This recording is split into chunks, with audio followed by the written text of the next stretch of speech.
Welcome to Free Your Inner Guru, the podcast for and about conscious leaders and changemakers. I'm your host, Laura Tucker. I'm delighted to bring a conversation with Christina Rylo to the podcast this episode. It's hard to believe it's number 81 and that it's been almost 4 years since the beginning of Free Your Inner Guru. And 4 years feels like a great time to step into something new. So it's my pleasure to invite you to join the Free Your Inner Guru Discourse community. If you've not heard of Discourse before, it's an app and a website designed to bring people together for civilized discussion. It's not a social media platform, which was the first thing that came to mind when I first heard of it. This is a platform that somebody is the community host. And in this case, that'll be me in the podcast. I've been involved in a number of discourse communities this past year through the Akimbo workshops and some spin-offs from that. And they have added such value to my life over the course of this year that I wanted to create that for listeners of the podcast. Many times after an episode is released, I feel like there's needs to be more discussion, or the episode itself wants more discussion. And that comes back to me. So I'm the lucky person in the middle who gets to interview the guests and then receive the insights and messages from listeners. But I know that there's a way to do this and bring them together onto a membership platform. And that's what we're rolling out. It's now a part of the Free Your Inner Guru leadership community. And when new members sign up via Patreon, you are automatically added in and will be welcomed in by me and some of the founding members. There's more information at freeyourinnerguru.com/community. And I'll be preparing some collateral to go with it, but it's ready. It's what I've been waiting for before releasing the next episode. And it's just time to move forward. It's spring. There's new energy coming into the air. And, a lot of people are still very much wanting to maintain a sense of connection with like-minded people. So if you are a conscious leader who craves authenticity and wants to share your insights in a group, this is the community for you.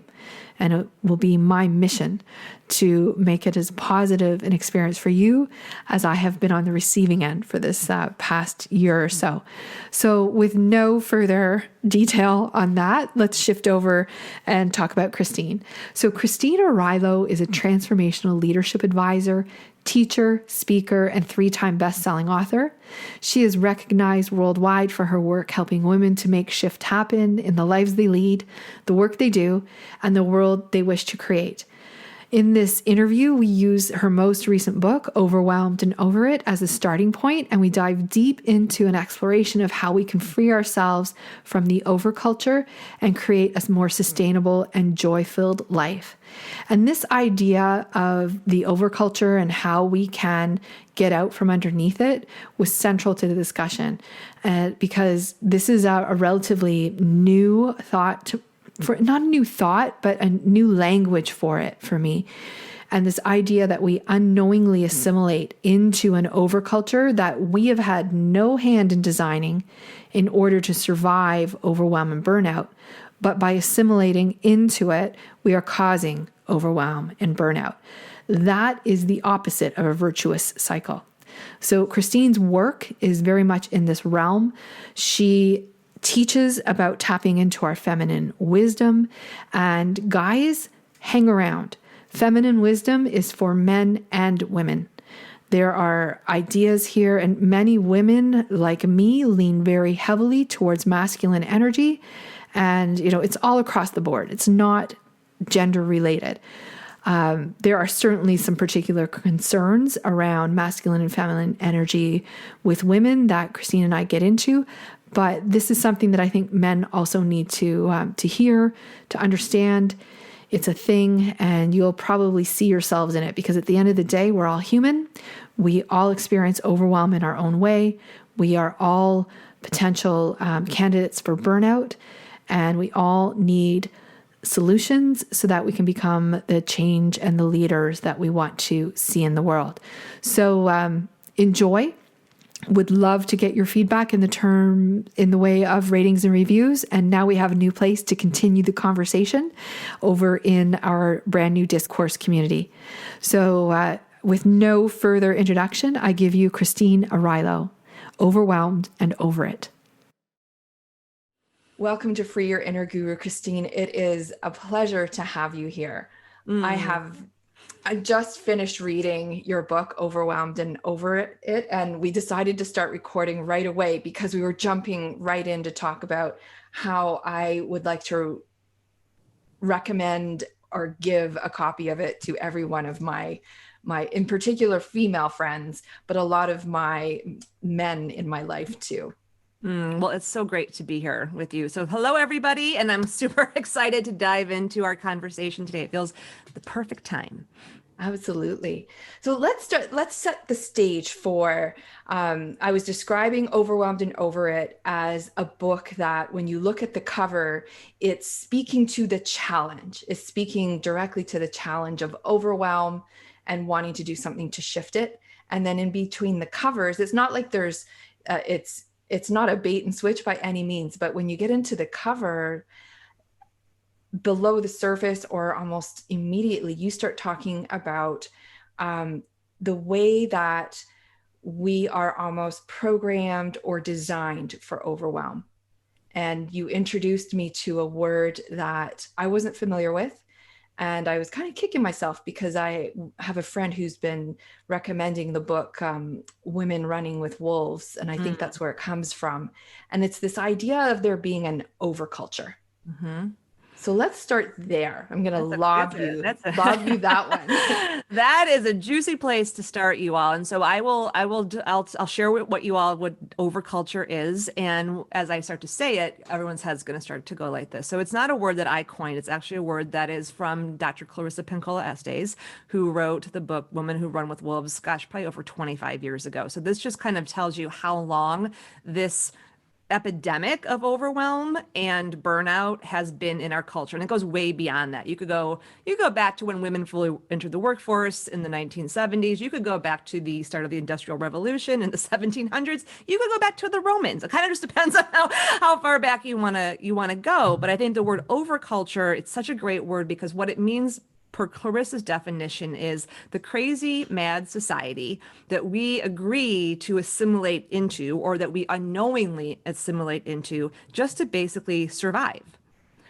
And the best metaphor I have for it, and this is part of the reason why we can't get out of these unsustainable, crazy making, no matter how much personal growth we do, how many mantras we say, how many affirmations, because we are like, so think of it this way, we're like fish in a fishbowl, but we don't know we're in a fishbowl. We don't even know that we're not free because we're in this fishbowl. There's all these other fish and we're just trying to stay alive. We're trying to get the fish flakes. We're waiting for the fish flakes to drop in and we want to get our castle. Then we want to get a bigger castle and we don't even know that we're not free until one day you've worked so hard and given so much to everyone else and everything else, maybe not even what really matters to you. And you go belly up. Because the stress and the distress is too much. And they come with a little scooper, they pick you up and they put you in the toilet and they flush you down. And then another one kind of comes in. And so I think this piece of overculture, kind of think of that of like, what are the ways in which I'm swimming in a fishbowl? I'm swimming in water and I don't even realize I'm not free. And then I'm in, whether it's a self-created reality or it's a imprinted societal reality that I've just taken to be how it has to be.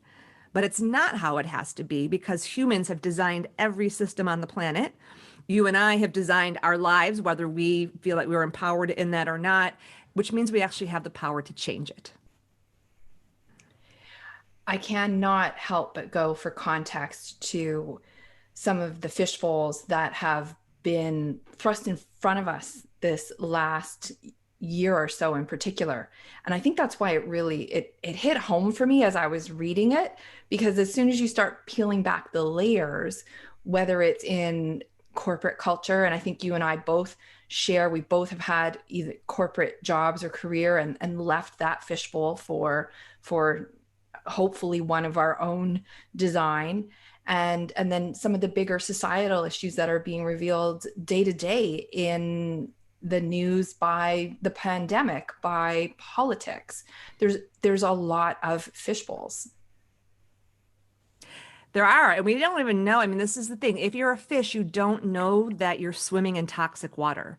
It's really interesting because I do a lot of personal mentoring with women who are waking up and then they're like, wait a second, this is not the reality I want. And we do what's called harmonize on the inside so that as you rise, you're actually rising into a reality you really desire. And I was talking to a woman I just started working with. She's a mother of two, and she downshifted, which I love that now there's a word for it because I talk about downshifting all the time. She downshifted her career about 2 years ago where she was, I think she was like a VP in healthcare, and it was just, she couldn't do it anymore, right? The two kids and the traveling all the time. And she was in the grocery store one day and she had like 20 supplements in her cart and she was 60 pounds overweight. And she just had an epiphany of like, WTF, what am I doing?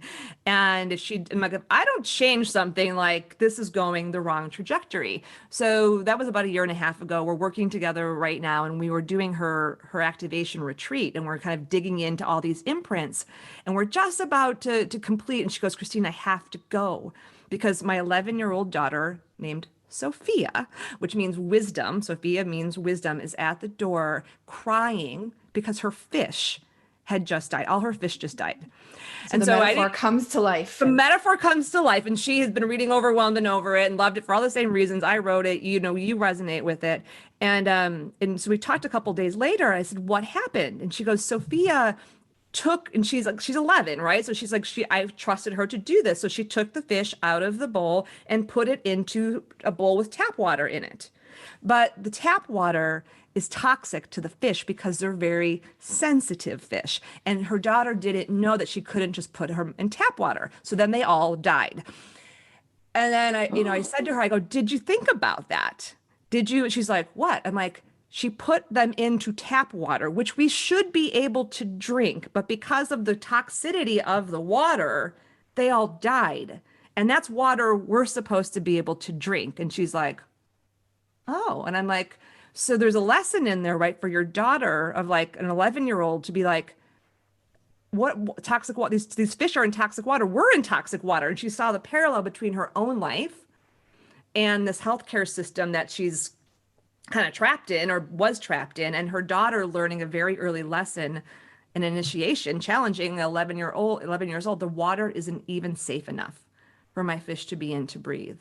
Mm-hmm. And I think that to me, that just brings it all to heart. Is like, we don't even understand how toxic the water is that we're swimming in because we've become so resilient as women, especially just to suck it up. And like, we'll just make do and we'll push forward and we'll take it on. And we do until it gets to such level of distress or disease or divorce or drama that we pay attention. That's what's happening in society right now. And that is what I'm trying to help women wake up to, so it doesn't have to happen to us individually. So there's two pieces I want to pick up on that you mentioned there. And I think the first is just to go back a little bit and say, when you say wake up, because there's a lot of memes these days around being woke and waking up. What do you mean when you're describing a woman who is waking up? Well, so I would say, first of all, waking up is something that you never stop. It's, you don't ever, you're like, I am awoke. It's like, oh, really? Then the universe is going to come by and it's going to give you a big little, oh, really now, right? Oh, really? And so being awake is a practice. It's not a destination. And that means being awake to yourself and like really, first of all, knowing yourself, knowing your heart, knowing your mind, knowing your body, and knowing your soul. Like, you need to know all four of those things. And most of us in this culture, we are trained in the mind. And we don't really want to get into the heart. We don't really want to get into the soul, unless we go into some place where all of a sudden now we have to, because to go into the heart, there's stuff in there we don't want to have to feel. There's stuff in there we don't want to have to see. But if you don't know your heart and you don't know your soul, which I never got a class in that, all the way up through getting my MBA, no one ever said, does this align with your heart and soul, Christine? Right? No one asks you that. And because it would be like, ask them a more important question, really ask a more important There's question. no heart or feelings in business. What are you talking about? No, or they tell you to be reasonable or rational. When I was 18, I wanted to work in fashion and I wanted to be a fashion designer. That was my dream ever since I was a little girl. I played with fashion plates and I always walked around with markers and I loved to draw. And I didn't have any mentors or adults at that time to say, follow your dream. And instead, I listened to the overculture, which at that point was my mother, and also a fear. My father had died when I was 14. My best friend was murdered when I was 14. So I had a lot of loss in my life. And I was in a relationship that lasted for 15 years. It should have ended 6 months in because I had this deep fear of being abandoned and losing love. And so there was that was working, plus this overculture belief of my family that people who are artists can't survive as artists. You have to do something more practical.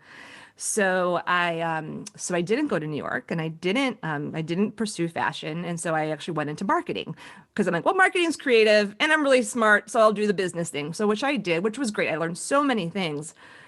But that part of me for 10 years, I didn't create art. I didn't draw, I didn't paint. It just withered up and died inside of me. And I used all that creative energy to basically figure out how to sell stuff to people that they didn't need because I worked in advertising and marketing. And I just think back to that part of how that's true for all of us.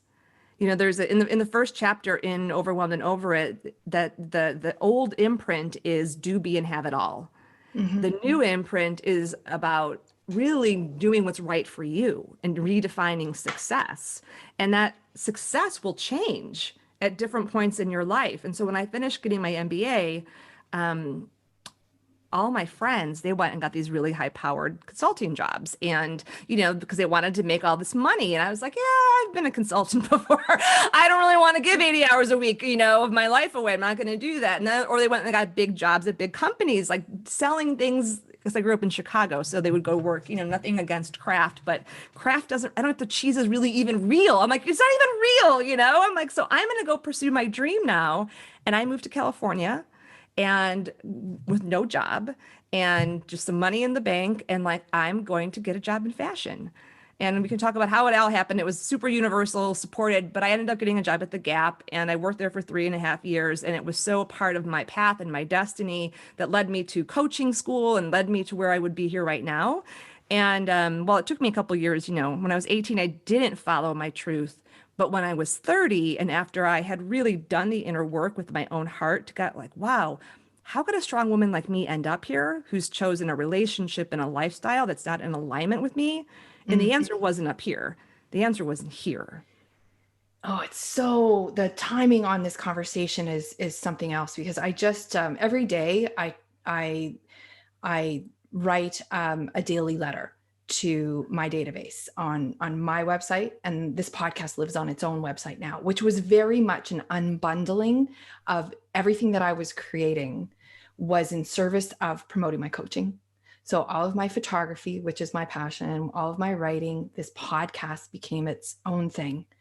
And a good part of the last 6 months has been spent even at this stage of, of the many versions of Laura Tucker and her businesses, and still unwinding that to look at the creation itself has value. It doesn't necessarily have to be in service of marketing another thing.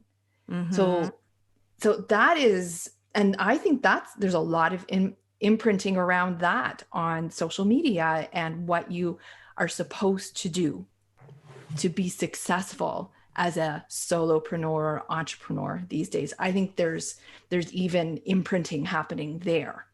Oh, yes. I mean, so Laura and I had a little conversation, you all, before we pressed the play button here. And one of the things we were talking about, and what is about how in my career, so the word career, you all, is very, I love words. Laura, I love words. Oh, I love more than anything. That's why the daily letter exists. And I'll come back to my point. I'm going to insert, because I wrote about what comes first, the passion or the skill, and landed on they're reciprocal, but where you apply it matters.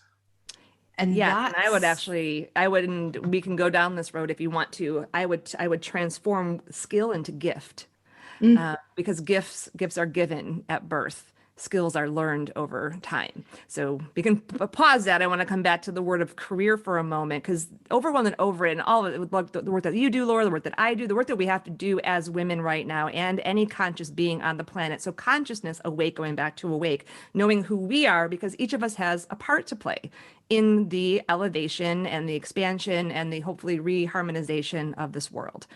And it's really easy to get lost. It's really easy to get off our path. It's really easy to go into the should. It's really easy to design a life. I see so many smart people, women and men, design lives and careers and businesses that actually do not support how they naturally function and what's best and sustainable for them. I see it over and over and over and over again. So all my work and what we're talking about is really about sustainable success and living in alignment with your heart and soul design so that you can play your part on this planet and also receive the great life that you are here to receive, which doesn't mean there's no challenges, which means doesn't mean there's no grief. It means that you get to savor your life versus just work like a clog in a machine or a slave to your own business or your own family, that you can really be, you can savor life. And so one of the superpowers that I love to talk about with people, if we could talk about it, is called harmonic defiance. And harmonic defiance is the superpower of choosing to defy the systems, whether they're the external big ones or the ones you've set up yourself, or even your own life design that no longer work for you. And to not have to rage about it, not have to rant about it, not have to social media post about it, not have to even talk about it. You just follow your own truth and create from there. And so what I'm asking everyone to do right now, and this is the perfect time, this is where we're at, whether you in the world, is like, what is actually not in alignment for me any longer? What is actually not sustainable for me any longer? And Laura, what you're talking about and what we had mentioned is I left the corporate world as an employee because the whole thing, when I realized, oh my God, this is all about growing more and sucking as much life force out of people as possible. And it's just like this machine, and the people that are in it can be really good people, but because it's tied to the economy and the stock market, which is like this model that's just never always just wants more. yeah, it's never satisfied. Never satisfied. So it doesn't matter if you're a good person inside of an organization who wants to do better, you're still, at the end of the day, you are beholden to those stockholders and to that. Your earnings per share has gone down a penny. So now we have to become a $20 billion company. This is what happened to me when I worked at the Gap. It was like, wait a second, like, we're this great company and we do really good for the world. And I mean, it was a really good company to work for. But because of the pressure of same store sales not growing year after year at the rate Wall Street said, we got no bonuses. We had to make more. We had to work harder, like all of that stuff. That was 2006. We are at a choice point right now where the world is coming apart so that we can actually change something new. At that point, when I started asking people, well, why is it always about more? No one could answer.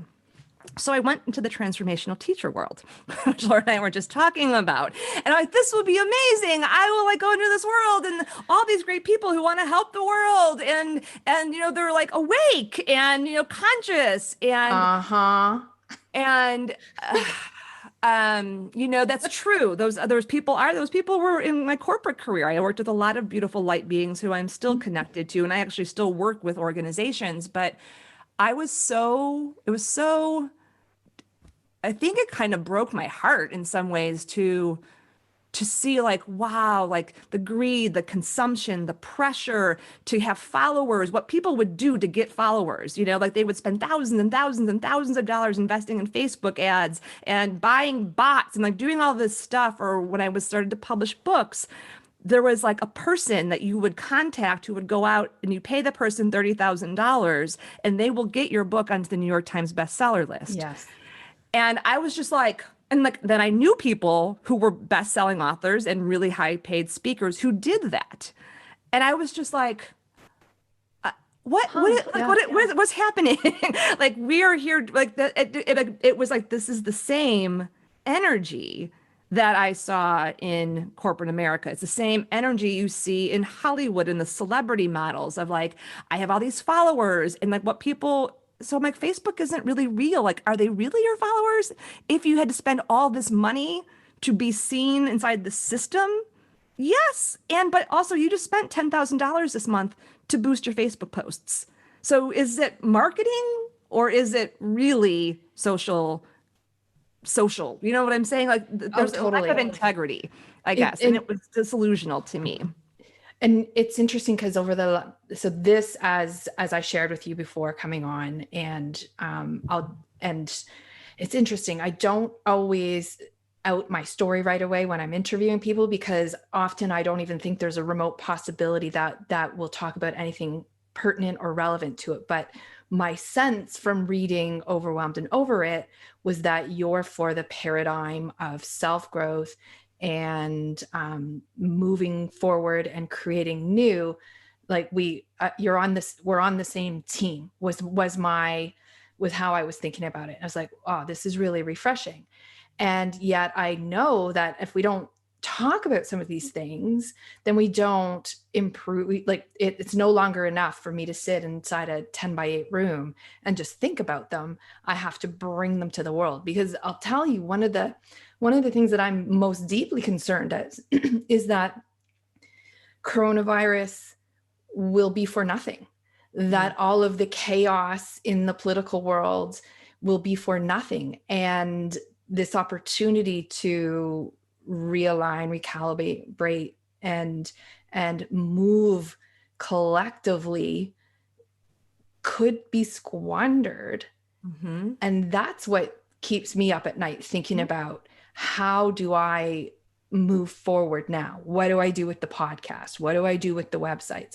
Mm-hmm. Who do I speak with? Who do I bring on as guests? Mm-hmm. And in some way, I guess that's very much the process that you're talking about, as far as getting things into alignment so that your work and your world truly supports who you are.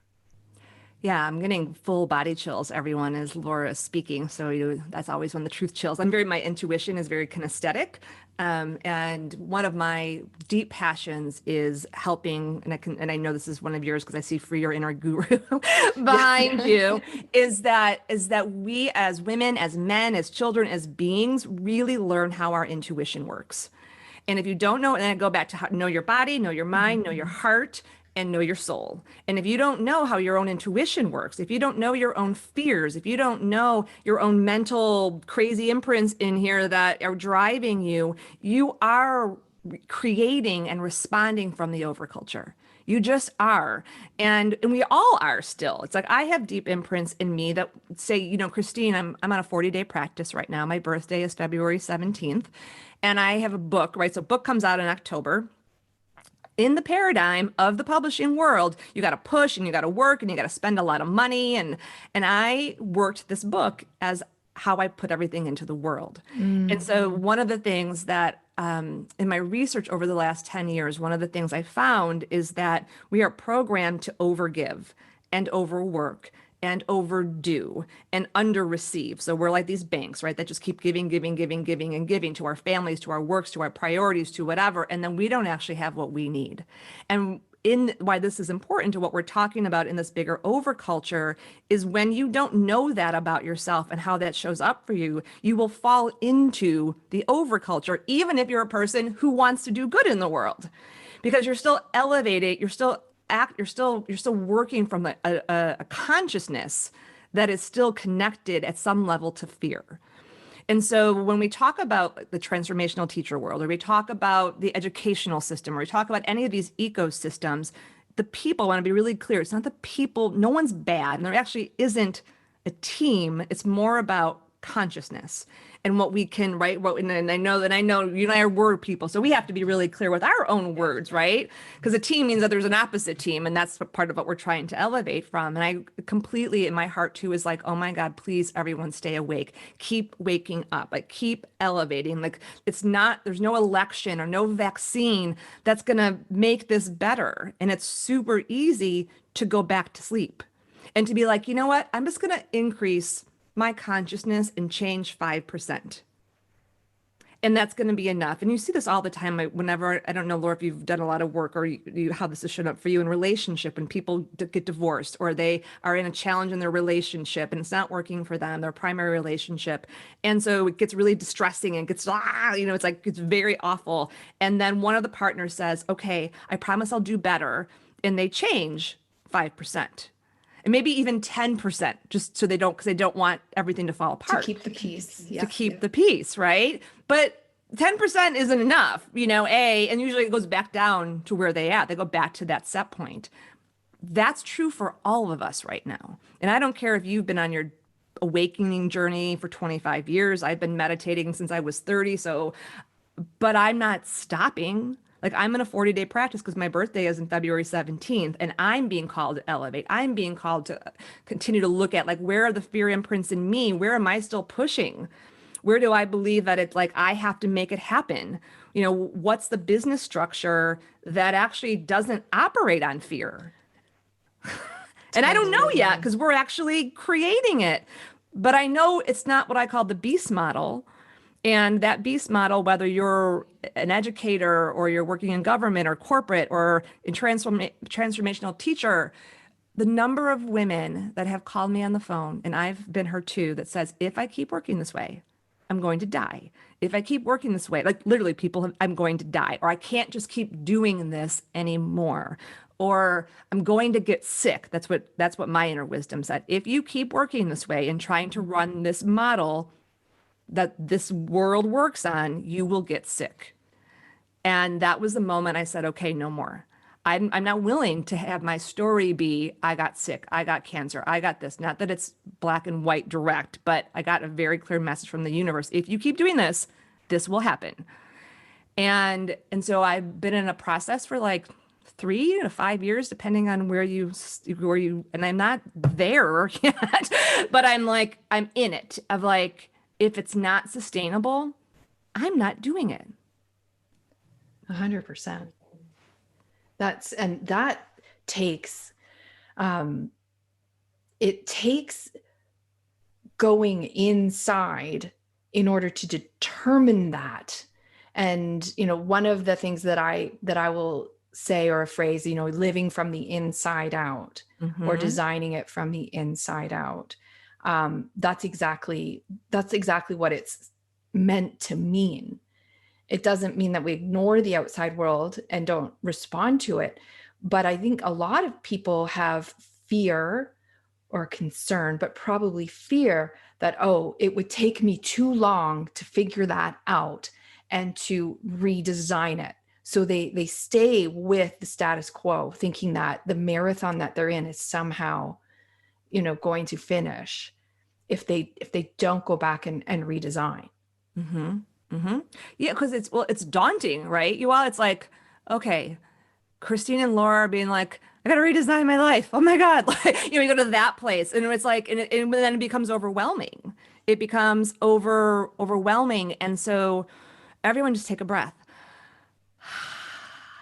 This is not a race. This is not a marathon. We are in a cycle of time that is way beyond 1 year. It's way beyond 10 years. I mean, it's, we start to look at time and understand time, which is probably more than we want to go into right now, but it's a big part of my work is helping to look at time, and like time is not linear, and like there's these bigger cycles of time. And when you start to really get into what time is versus space, which is a big piece of getting out of overwhelm of like, oh, okay, you mean I have to change everything tomorrow? No, you would short circuit yourself. It would be like, I'm in 7th grade and I'm going to go, take master's degree physiology classes. Like you couldn't understand it. And it's interesting. I've studied yogic wisdom. So I study yogic wisdom, feminine wisdom, and indigenous wisdom. And one of the things that's really beautiful about yogic wisdom and science, what it teaches us a lot is about our nervous systems. And we don't talk a lot about our nervous systems, although we should talk about our nervous systems, because one of the reasons the levels of anxiety and stress and sickness and mental fogginess and freneticness is because our nervous systems are not conditioned to handle the amount of stress, information, even before 2020, way before. This has been ratcheting up. Yeah. Like our bodies and our brains have evolved over millions of years, they can't adapt at the same speed that technology is driving it there. Exactly. And we're going so fast that it's like we haven't even had the space. This is no one's fault. This is also what I want to say to anyone who's felt overwhelmed or overstretched or like, oh crap, like I've created jail for myself or I've created an unsustainable reality. It was not your fault. Like it isn't. This is just as how we've been programmed. And I came to the number of women I work with that have come to that point of like, oh my God, I just can't do it anymore, but I don't know what to do now. And the first step is always awareness of any transformation. So what I'm inviting you to, and what Laura, I know what your work is about, and many is like, we all got to wake up, be aware to what's going on in the system, and be aware what's going on inside of you. Like you have an internal operating system. You want to know how it works, and there's no there. I think that's that's the challenge you can see. And I love like free your inner guru, Laura, because any spiritual teaching worth you listening to it will tell you there is no there. I always say, if you can know your 5 biggest lessons and your 5 kind of like, these are the things I get a little tweaked out in the ways that you act from your ego, to me, that's enlightenment. It's like, I'm just aware, like for me, I sabotage myself when I feel like, so there's 8 different kinds of burnout. Physical is the last place it shows up in your body. And I very rarely get physical burnout any longer because of all the practices that I do and the way I've structured my life differently. And I also still do a lot and achieve a lot, but I do it differently. But I get passion burnout more than is good for me.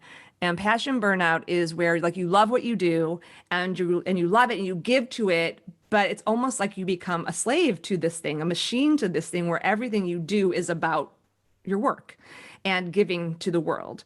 And then I'll be like, but what about me? And I have what I call the revolting. So I'll work this way for a couple of weeks. And then all of a sudden my sugar intake. So for me, it's all about my sugar intake. Like it's all about, because I'm not feeling the sweetness of life. I'd be like, wow, I crave brownies again. Oh, I ate brownies again. Oh, look, I had a glass of wine. Oh, I had another glass of wine. It's like, so I know my brownies and wine. That's what it is for me.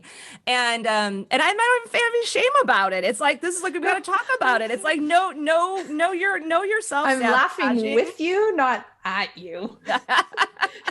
It's dark chocolate and wine for me, I'll have you know. Right. And so it's like, and it's like, that will probably be mine for the rest of my life. And it isn't that, so it's like, and I have to be aware of it so it doesn't become a habit and it doesn't become a crutch for something else that's going on.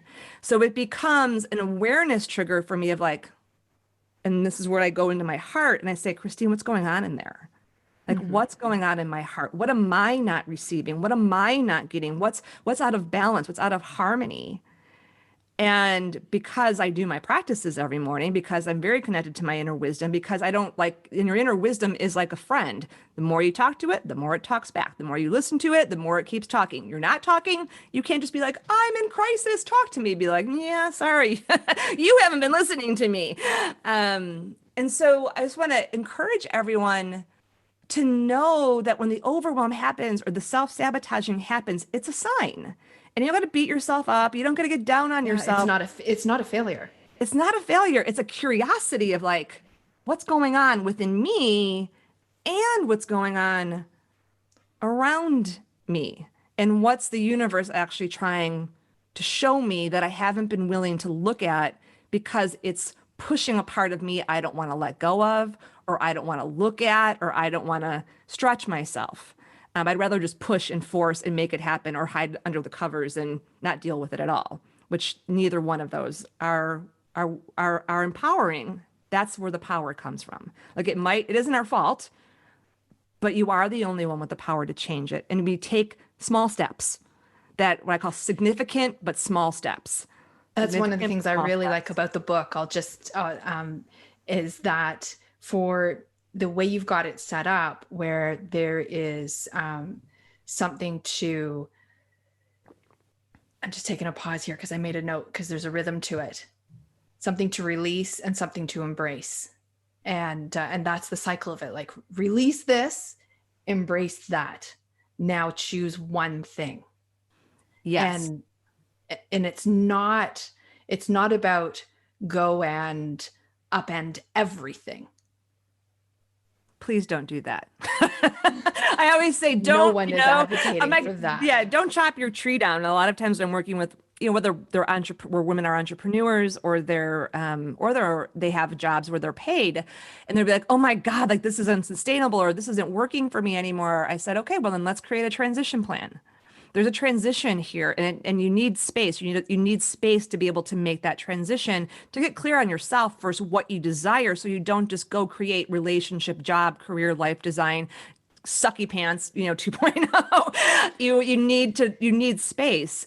And that's what the gift of the pandemic is like, hey, everybody, this is great time to actually go within and really get clear in there and like what's actually not sustainable.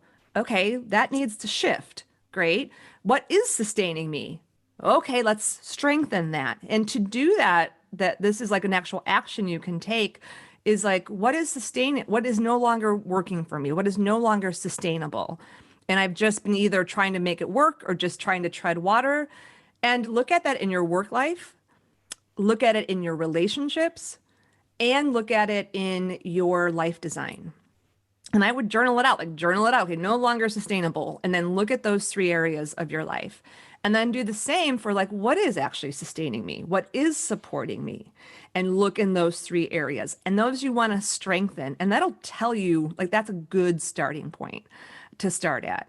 And then the third question would be, what's the support and structure I need to help me go through this transformation and this transition?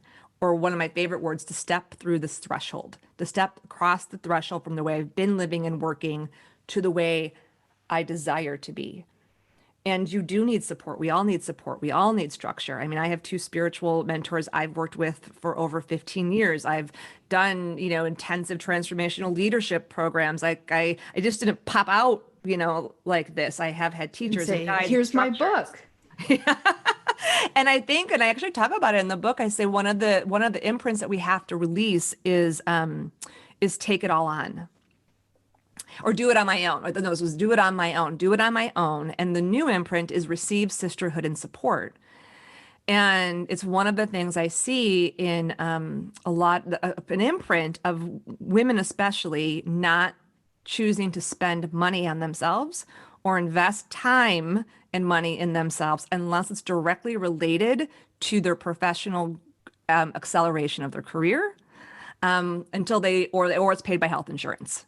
Like those are the 2 things. So like, oh my God, I'm like, I'm breaking down. I need a therapist. I was in therapy for 2 years when I first woke up, and I paid for it out of my pocket and then got reimbursed through my healthcare, because I was like, I want to go see someone who can really help me and not just have someone not that, and I want to, therapy is good, so if you can use your insurance, that's great too. But I'm trying to get under is that it's not about investing tens and tens and tens and tens and tens of thousands. That's part of the shadow of the transformational teacher world. You have to be aware. I mean, there's a lot of stuff out there that it's called the funnel model, which always I literally and there's the funnel model with the tripwire. Is that the funnel model we're talking about?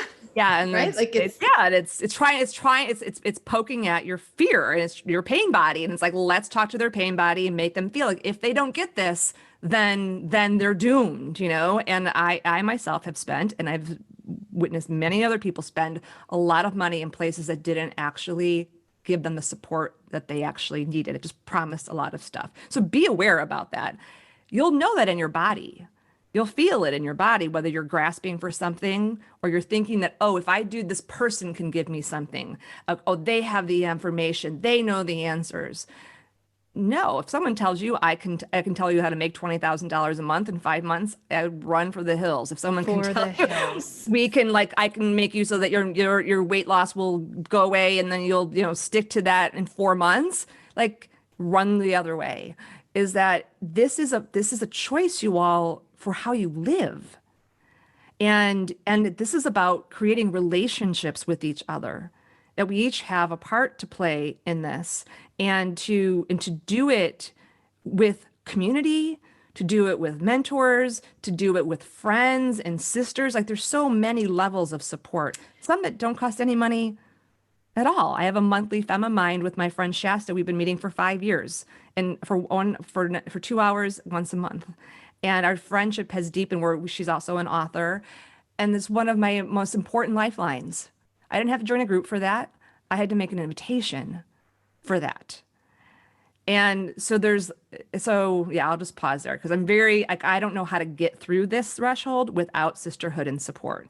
And I think it's part of the overculture that makes women feel like they don't have time, or they have to have gazillions of dollars to do it, and or they shouldn't make an investment in it. Better to remodel your kitchen and remodel yourself from the inside. I think part of it is this idea, and this is a lot where the name of the podcast comes from, as far as the free part and the inner guru. And it's interesting because I'm listening to a few things where this and seeing in society the detrimental impact of me first, always me. And, and looking at, are there any connotations of the name that imply, either destructively being all about you, because that, and I know where it comes from, so it doesn't bother me, but it's important in terms of taking a message out to be able to say, this is what we stand for. And what I'm hearing from you is standing for a varied approach, knowing that you can get what you need at every level, and that it doesn't have to be like we're often told in the transformational world, that if you're not willing to commit XYZ, if you're not willing to invest these huge dollars, then you don't truly believe in yourself, or that you're stuck in fear. And these are almost like the memes of that formulaic, I've got the secret, you have to learn from me, I can help you. Model. It's bullying. I mean, it is. It's a level. I can remember being, and then this was like still early on. This is a while ago, but being in a room where literally one of the top transformational teachers in the world, who many have modeled their businesses after, got up on stage and looked at everybody and said, if you do not go to the back of the room right now and sign up for this program, you are a loser.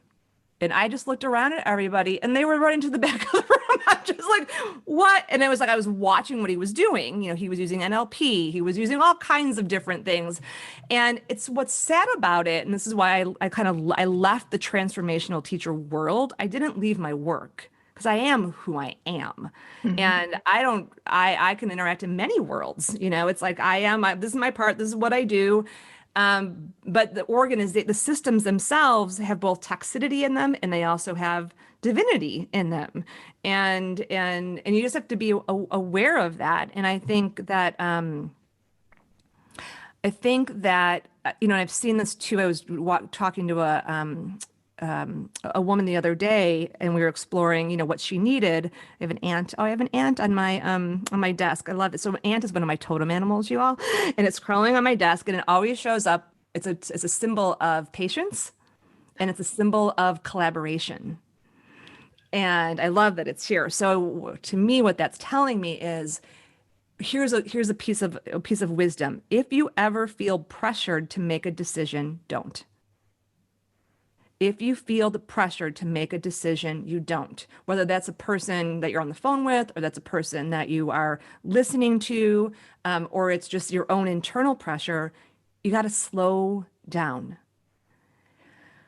and take a breath and get out of your head, which is not the place to make decisions from. It's like literally, that's a whole other, we can go there, yeah. But it's not the place. But your heart, if you don't know your heart and you don't know your triggers, so like you will oftentimes respond and react and make decisions from the fantasy or the dream that is an ungrounded reality, or from the wound, right? So for example, with me with Overwhelmed and Over It, knowing that it was coming out. So I've been writing it for 3 years, researching it for 10, and living it more importantly. And every year I choose one over. So there's 13 different ways we over give and bankrupt ourselves physically, emotionally, spiritually, that we to transform. And so I chose the over of overextending, meaning I will not overextend my life force, my money, my resources, or my team in a year that I'm like, putting this whole body of work into the world, which is crazy because it's like, if you think about it, just for like any, I don't use the word launch, but product launch in the world, like you have to put, because launch, like you have to put all this energy and all this money to get the thing into the world, like a rocket ship, right? And there's all this pressure to perform, and you have to like, get out there and be seen and have the thing, shoot to #1 on the Amazon and like all this mishigash, right? Including the man that you paid $38,000 to. Mishigash, one of my favorite words. One of my clients, which is I think that's Yiddish, but one of my Jewish clients told me about it. She's like, "Do you know what mishigash is?" I'm like, "I love that word. Can I use it?" She's like, "Absolutely." So it's a bunch of mishigash, right? And so as I was going through the year, what would come up is like, oh, like I need a new website. And new websites cost $10,000. Where am I going to get $10,000 from? And I'm like, I'm not overextending myself. The money has to be there. The team has to be there. And this was last year when lots of small businesses were taking loans, getting easy loans. And I was like, I will not go into debt, life force, energy, money for this book. So I refused to take any debt on. And so I'm like, all right, universe, like you have to show me how this is going to come together. And it was a holy receiving lesson for me of women showing up. There was a team of 4 of us that actually worked together, a designer, 2 designers, and a person kind of helped me project manage it and strategize it. And I did pay them money. It wasn't like I didn't pay them money, but it wasn't tens of thousands of dollars. And it was like, we did it over time. We said, okay, this is what's most important. And then this, and then this. And so I didn't, I got close to overstretching. And it was an intense time. But the way it came together was like, can I receive this? Can I receive, like literally one of the women, Jory, who's a woman who did most of the strategy with me in program managing. She goes, Christine, she has a whole business that does all of that. She goes, this is a passion project for me. And I believe in you and I want to support you and I want to support this book. And so how about you pay me like, I don't know, $200 a month or whatever, it was a very small amount because she wanted to do it because she wanted to be part of it. So there was still a money exchange, but it was really an energetic exchange that was giving her something too. And I was like, I can receive that. It was like, can I receive that and not literally receive like, I have to pay for this or something's wrong. And that's part of what I think we're challenged with is it's really hard for us to receive. And we feel like we either have to give a lot of money to it or we have to do it all on our own. And there's a different way that I feel like we're finding together where the exchange is harmonious and we don't get out of balance. We don't overgive and we also don't underreceive. I grabbed a quote out of the book and it just seems perfect to drop in here. After your reference to patience, after seeing the ant and what you're talking about. And it's this, and it is in the section about liberating your time. And I'm very open to getting into talk about time and creating space. So we'll come back around to that. But you write, to find the flow, right, aligned, harmonious timing, you need a strong connection with your intuition. I know my internal timing belt is usually ahead of the timing when the world is ready for what I have to offer. I used to push, force, and spend my resources to make things happen faster than was in the flow, and I paid the price exhausting my life force, resources, and team. So now patience is my practice. Patience feels like practice. It feels like you just illuminated that from the example that you gave, because in the right timing, you were able to receive and give. And one of the other things you talk about is one of the imprints is it's better to give than receive. And the thing to embrace is that it's great to give, but it's also great to receive. Well, it's essential, right? So if you don't have to be an MBA or a business whiz to know like, oh, if I'm a bank who only gives withdrawals, but takes in no deposits or not enough, what's going to happen? You're going to go bankrupt. And that's how we run our lives, how we run our businesses, it's how we run our families. It goes back to what I said about how women have become so tolerant. We've become too resilient. And it's one of the interesting things because there's so much talk about resilience right now. And I'm usually the one who's like, the warning, like, don't go too far over here. Like you're saying, don't go to sleep. Like, don't just think, although, it's like all this is just going to settle back down. Cause then it's like a pimple that, or a boil that like flares up and then you put a warm compress on it, but it just comes back up and then it just keeps coming back up. And like, we're at the point in our world, we got to lance that. It needs to be lanced in a loving way. I think that's what we've seen in 2020 and what's true in all of our lives. Like you can go at that boil, which all these things are boiling up, and it could be really destructive and really harsh and really just like really destructive in like not a graceful way. And or we can choose to go through this change for ourselves. And as a culture, my words are sacred transformation. And the word sacred is one of my favorite words because it means to be devoted or dedicated to doing things from a place of respect and reverence without violence to others or the self in a way that actually leads to wholeness. And like, this is the thing, you all, like, we're going through a transformation. You're in a transformation, whether you want to embrace it or not. Like we are like, we're like, I was just talking about this on my Feminine Power Time podcast. Like we're like, I was sitting here actually taping it last week and I was cracking myself up, Laura, and everyone. I was like, we're like, there's like the caterpillar and then the caterpillar like gets into the goo and like, we're in the goo and we're like, I don't like the goo. The goo's uncomfortable. It's hot in here. Like, I don't want to have to look at this. Like, can I just like turn on Netflix or like, have a third glass of wine or, whatever. And sometimes, yes, I'm watching The Good Witch currently. So Good Witch is like, it's all good. But I was like, you can't go back. You can't, like, you're in the goo. You cannot go back and actually try to put together, your caterpillar self.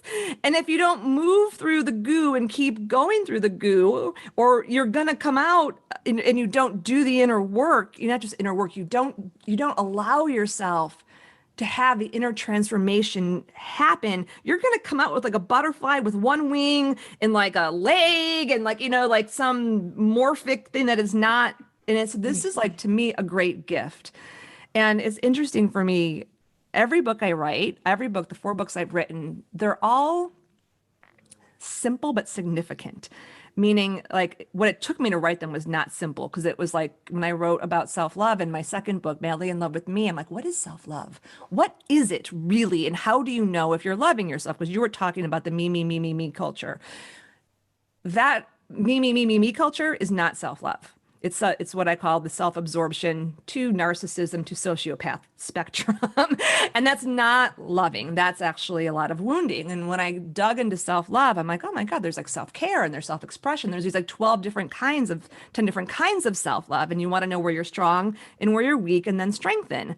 Well, the same thing is like true around the life that we design and what we really desire and what isn't working for us. And it's so empowering to like get, and this is like I kind of loved this in March when I was finishing some of the edits. And not that I want a pandemic to happen, of course, that's like not the way I would wish that we would have to do this. But it is what's happening. Yeah. Well, how many opportunities have we missed before that it's taken a pandemic? A lot of opportunities, right? So it's like, as my friend's an astrologer, and I had her come on for an interview, and what I love what she said, she goes, it could be a lot worse. We could have a virus that makes you blind. We could have a virus that makes it so you can't walk. It's like, it doesn't discount the people who have died or the things that it's happened, but we weren't listening as a culture.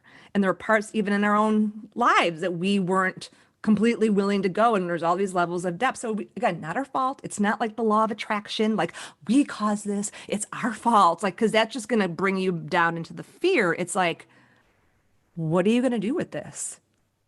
And it's what Gandhi said, be the change you wish to see in the world. It's easier to go out there and say, we have to change that, and we have to change that, and we have to change that.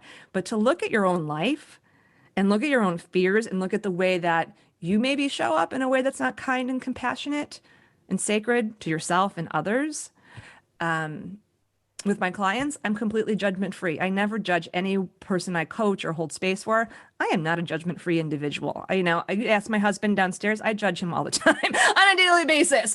And my ego has a scorpion tail. And then when it's like, it's stressed out, it likes to bite him. It stings him. It stings him way more than it stings me. I always say my inner mean girl is much more of an outer mean girl, because he's like this beautiful, loving being who I know is never going to leave. So when I can't be with myself, what do? I go and I attack him.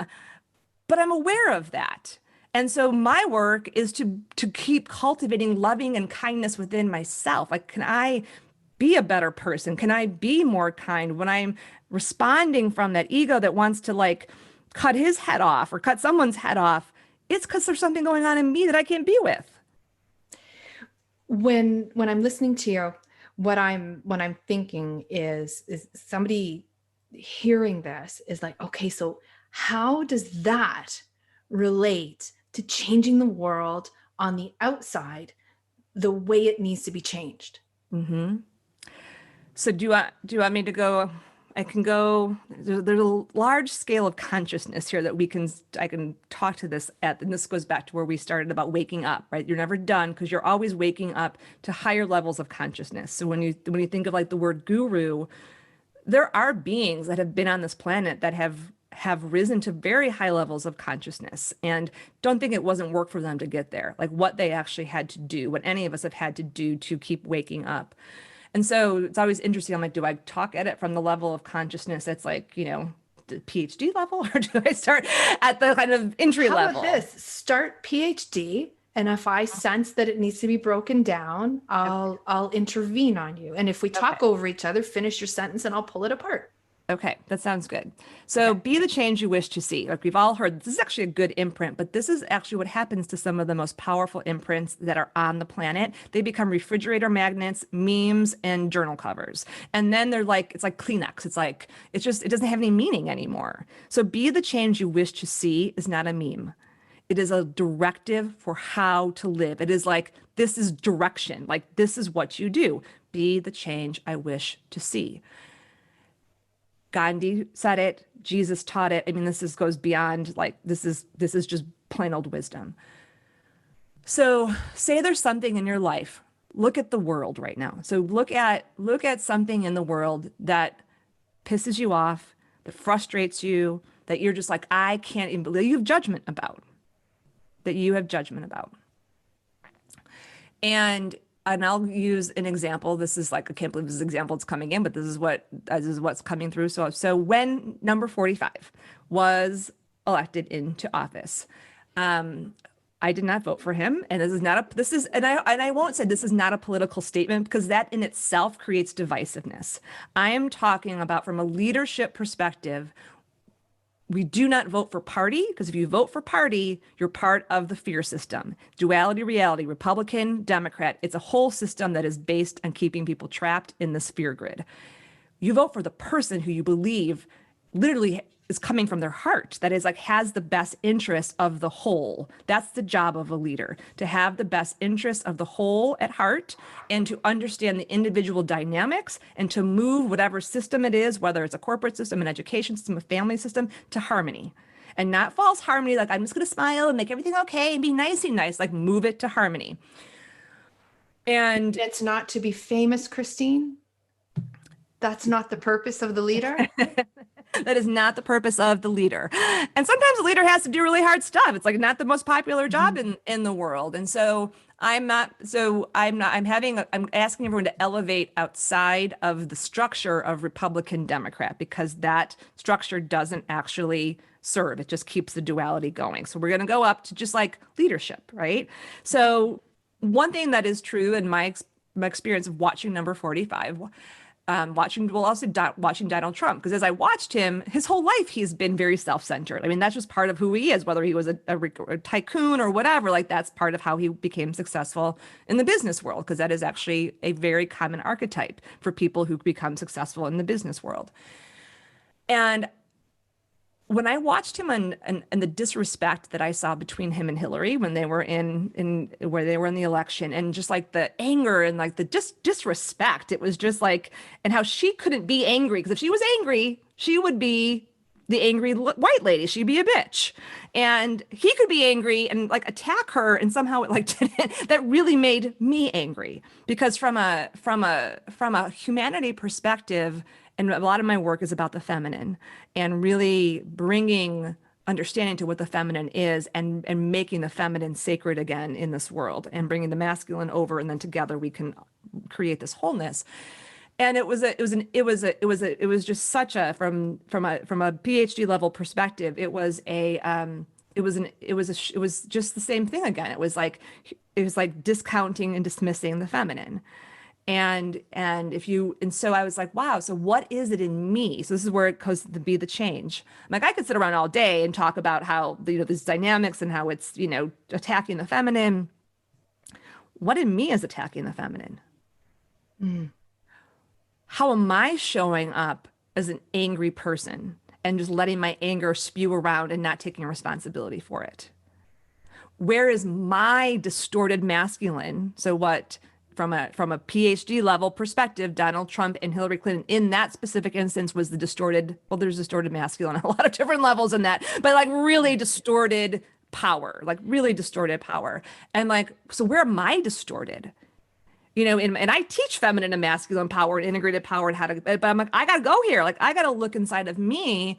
So there's that part, like with Noah, who's the most loving, kind, gentle, and strong in his loving kindness, who would never meets me with anger. And how do you, in this may be a personal experience, but when you go to that big mirror, how do you know for you when it's the mirror and showing you something of yourself, and when it's something that I'm just discerning this out, that it's not on me? Because I think the hyper responsible among us can take on stuff that isn't theirs through that mirror as well. Yes. So thank you for presencing that. So there's just one very simple question. Is this mine? Is this mine? Sometimes when I'm doing work with women and we're doing some of the excavation inner work, we'll come to an imprint that is hereditary. It was passed down from their mother. Usually it comes down the mother line, not always, but it comes down the mother line. And I talk about this in Overwhelmed and Over It, of how like we get these imprints. One of my imprints of watching my mother growing up, the woman never sat down. Like, she worked a full-time job. She was a Girl Scout leader. She always had a second business. Like, she just never, she was a doing addict, and she just never sat. And I took that imprint on, and I literally had to deprogram my nervous system, because I couldn't just sit and be. And I would twitch, when I first, I was like, and I'm like, yin yoga? Why would I want to do yin yoga? Like, I'm going to power yoga. It was like, when I got into this, I was like, is that mine? Like, am I really doing at it? And it was like, actually, that's hers. That's her imprint. I took it on, and she passed it down, and I can actually say, you know what? I don't want this. You keep it, not mine. Now, there is another imprint in me that's connected to, in my inner mean girl work, we identified, I think it's like 12 different archetypes of the inner mean girl that are specific to women. So was this doing addict who would tell me all the time, you can't play until you get all your work done. That wasn't mine. That was totally hers. Gave that back to her. But what was mine was my achievement junkie, which was like, never let me actually savor a success.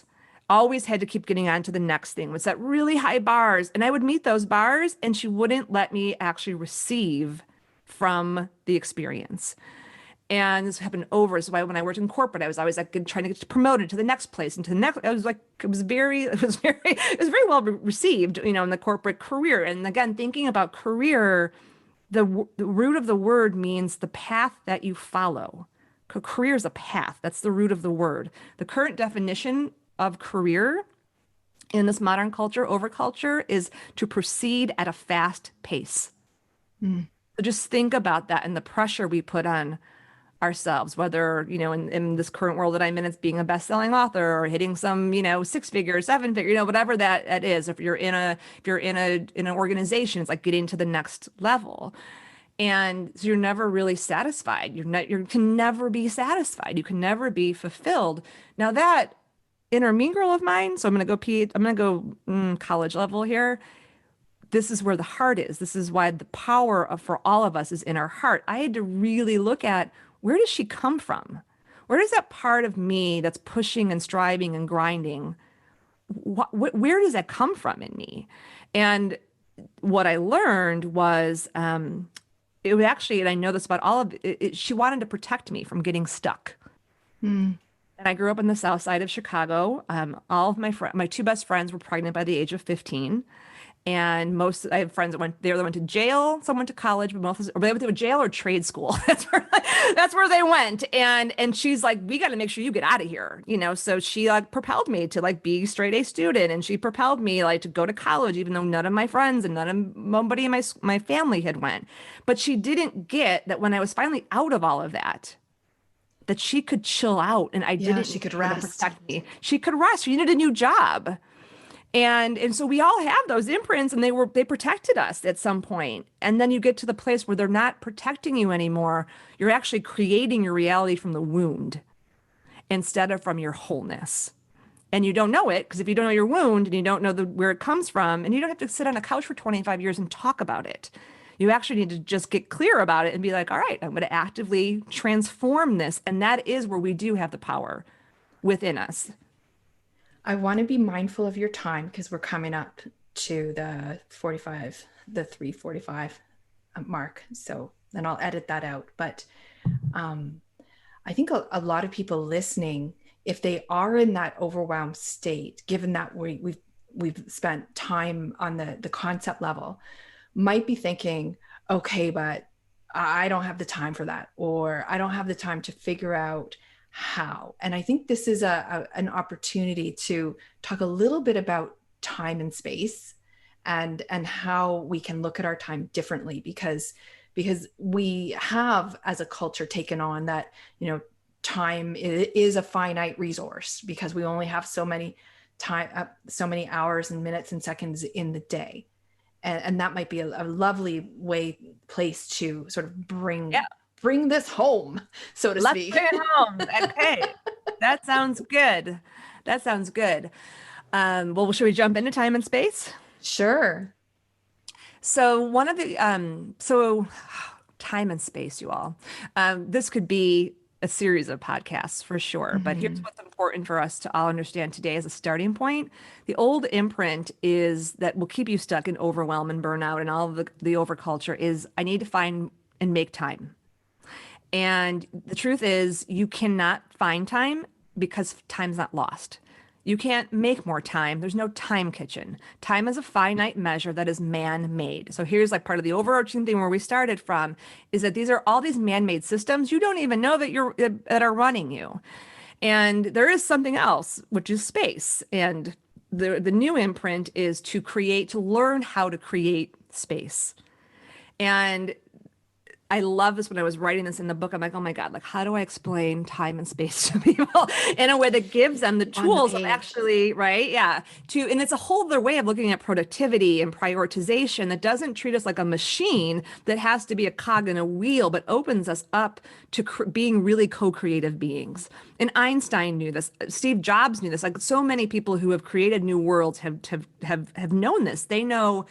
We know how to work within the constructs of time. And Einstein said it the best. He goes like, look, basically, the reason we have time is so we have the real only purpose and value of it is so we have an agreed upon time when we should do things, right? It's like you and I are here on this podcast, and it's like you told me like be here at this time. And so otherwise you'd be like, well, I'm kind of trying to feel into it. Is she there? I don't know. Like, you can't use your intuition, right, for that. But that's all it is, because it's finite. There's 24/7. 7 days a week. And if you even think about the structure of time, it's linear, right? So it's like you have weeks and these 7 days, and they're like lines, or you think of timelines or deadline. Did you all know the word deadline, which I invite you all to get rid of as soon as possible, was a line in the Civil War that was used in prison camps that if you actually went past the line, they shot you dead. So think of the genesis of that word of like, I have a deadline. One of the reasons we all feel so much pressure is it's not movable. And if I go past this, I'm going to die. Of course, no one's going to shoot you, but metaphorically, right? And it's like all this false urgency and this false pressure gets an unnecessary pressure gets created.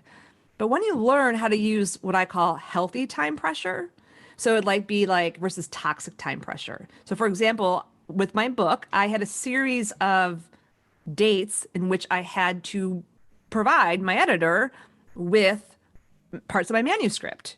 And that created healthy pressure because without that, I would have just swirled around in my day to day. And I mean, I have a full life. There's a lot going on. How am I going to create space to write a book while I'm also running my business and doing all my work? You know, it's not there's not like you're just this author who gets to sit, you know, around for months and months and just pontificate. That means, I mean, maybe some authors get to do that, but that's not how most of us operate.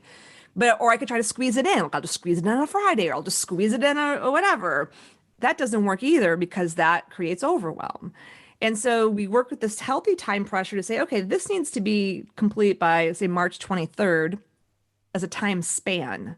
So if you were to think of it like, say, like wherever we are today, and you were to think 3 months out from now, and something you want to create, instead of thinking of it as like a timeline or a deadline, you think of it like an arc, like a rainbow. There's a visual of this in the book. It helps to see it. So it's like a rainbow, it's a span. And there's like a midpoint, and there's milestones, and there's what we call the completion date, when we would like it to be complete by. And that creates space. So that made me say, okay, if this needs to be to my editor by March 23rd, then I'm going to create this, I'm going to design my schedule and design my life so that I have a full week at this time where I'm not working on the computer or coaching people in the mornings until afternoon. So I could just be in my creative space. Mm-hmm. And then as I was working on the book, I'd be like, yeah, I don't think I'm gonna make the 20th. I could feel it. I'm not gonna make the 20th. I'm not, you know, and then I literally had this experience. I was like, I'm not going to make it unless I like work 16 hours a day and I put all this pressure on myself. And I'm like, of course, I'm writing this book. I have to live my principles. And so the principle. And not overwhelm yourself while you're writing the overwhelmed. Yeah. So the only way you can get out of the time grid is you have to learn how to work with space, to trust it, and then get really clear about the space you need and actually name it, state it, and claim it. And so, for example, so what I did in this case is I didn't email my publisher and say, I really am so sorry, and I need some extra space. Will you pretty please like give it to me? I had to take a breath and be like, what do I need? And I got quiet and I felt in. I'm like, I need about 3 more weeks. And this is what I can do. And so I stated, I sent an email and I said, you know, here's where I am in the book, and this is what I need, and this is when I'll be turning it in. If you'd like what I have right now, I'll send it to you, and or I'll send it all to you at once. Which would you like? No, like weirdo, like trying to like good girl, make it all, but it brought up fear in my body. Like I could literally feel the fear coming up because I have an imprint that I've been working on releasing, I don't know, probably for a decade. If it's not okay for me to ask for what I need. Mm-hmm. Because I've had experiences in my life in which I asked for what I needed and I either didn't get it, didn't show up, or didn't go so well, like literally like violence, you know, like anger coming at me. And it was like, wow, there that is again. But I know that about myself. And so as I'm doing it, I'm aware that the fear is coming through my body. I can feel it in my nervous system. And I'm realizing, oh, this is how I'm rewiring myself and elevating myself through this interaction in relationship. And I've had interactions with that publisher that were really hard before. I'm like, oh my God, she's going to come back and she's going to yell at me. And I'm like, wow, like where did that come from? You know, and just like watching all the stuff move through me. And then from having the practices, you know, I have a morning practice, I have an evening practice, like little things I do in the first hour and the last hour. So there's a lot of this is also about putting these structures and systems into place within how you live your daily life so that when the initiation, the challenge comes up, your nervous system is strong enough to be with it. You have the practices to move through it and or the support. You know, at that point I reached out to my friend Shasta. And I'm like, I'm a little scared. I got to ask for time. And she's like, okay, Christine, breathe. You can have this time. And I'm like, okay, thanks, Shasta. You know, thanks so much. It's like I have all these different practices and structures and tools. And that's where like you put them into place now so that they're there for you when you need them.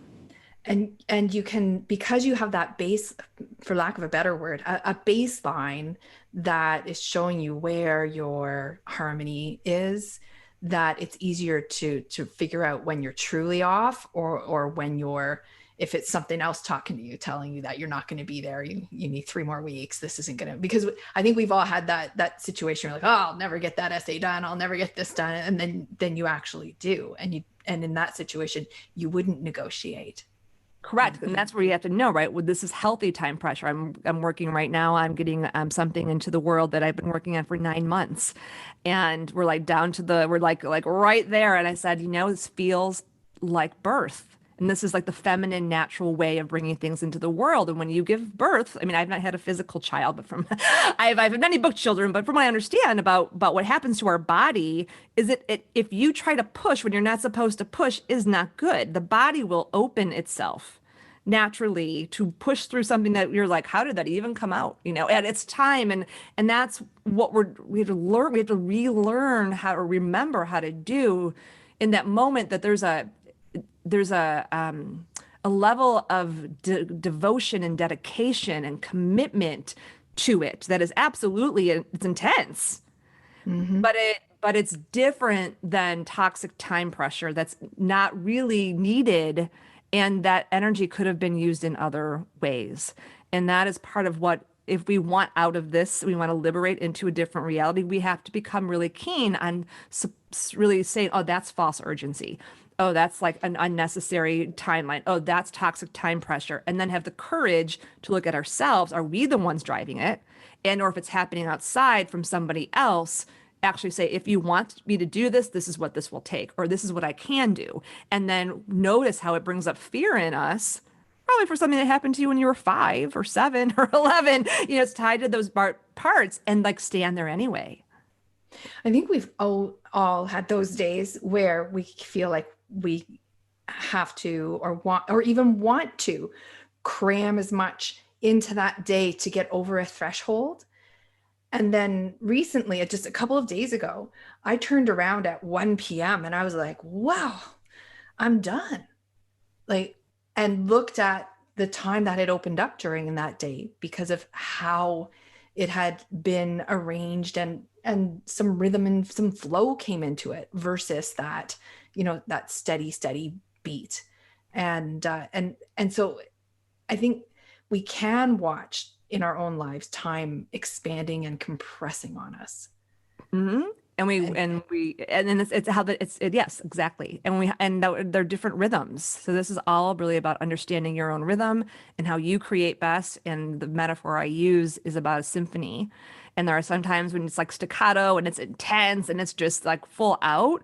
But if you played a symphony and you play your life full out at staccato, or full out, like your tuba player is going to quit, the violinist is going to have bloody fingers, everyone's going to run from the hills. You have to have like all these different 3 levels of harmonic rhythm. And so there's intensity, there's flow, and then there's kind of replenishment, lyrical. And you want those 3 levels every day. You want them every week, you want them every month, and you want them every year. And so as you start to look at your days, your weeks, your months, your years, and you start to understand what is in harmony and what's not, and you use these principles that we're talking about, then you are actually, instead of working in these fabricated 40-hour weeks, which no one really works, in 5 days, whatever it is, we're going to find a much more natural way to work that is actually more efficient and, more importantly, more enjoyable for all of us. And, it doesn't mean there's not going to be times when you might work 80 hours in a week, but you're not counting the hours. I don't count the hours in how many hours I work. I look at and make sure I have space to breathe. So when I'm in a time of intensity, I have a slow start Monday. I have space morning on Wednesdays. I breathe, so I don't schedule anything before 11 o'clock on Wednesdays. And I have a Sabbath day on Saturdays, no thinking. I'm not allowed to think about anything strategic, a business, nothing, no thinking about anything, like just let it turn off. And, it's restore and replenish. And when I follow that pattern, I have so much more energy. I can actually create and do more of what matters. And I don't then get passion burnout and all the other types of burnouts, because I'm actually being nourished as a whole person. But if I don't get my Monday slow start, or I don't, I squeeze out my Wednesdays, or if I give out my Sabbath day, I start to get cranky and crunchy, and the unkindness comes out more. I can't be my best person, my best leader, my best partner, my best friend when I'm squeezed. None of us can. So this is part of creating space and being able to breathe in our lives again and in our world. Yeah. Well, Christine, it has been a pleasure. And I want to thank you for the book, and I'll leave links to it and your website and social media in the show notes for anyone whose hands and eyes are tasked with anything more than just listening at this point. And thanks for covering the full gamut here. It's not always possible. And when the opportunity presents, it's always a joy. Well, thank you. And just sending many blessings to you all. And remember, you're not alone on this. It is not your fault. It's just, what do we want to do with it from here? And we have that co-creative power within us. I believe that with all of my heart. And there's a great Chinese proverb that says, may you live in interesting times. And I think we live in interesting times. And so I'm excited to see what we can all create together, especially as we be real about, what we're not assimilating anymore. We are going to actually tell the truth, and then we're together. We're going to create a new way that's going to be amazing. I know that in my heart. Thanks for listening. I know you've got an abundance of choice when it comes to podcasts, more and more with every week, month, and year, and that you're here is not lost on me. If you would like to connect with Christine, you'll find links to her website and social media in the show notes, as well as links back to freeyourinnerguru.com and our brand new discourse community. If you know another conscious leader who would benefit from this episode, please do share. And I'm always grateful for ratings and reviews on Apple Podcasts and other applications that let you leave a review. Until next time, I'm Laura Tucker, signing off for Free Your Inner Guru.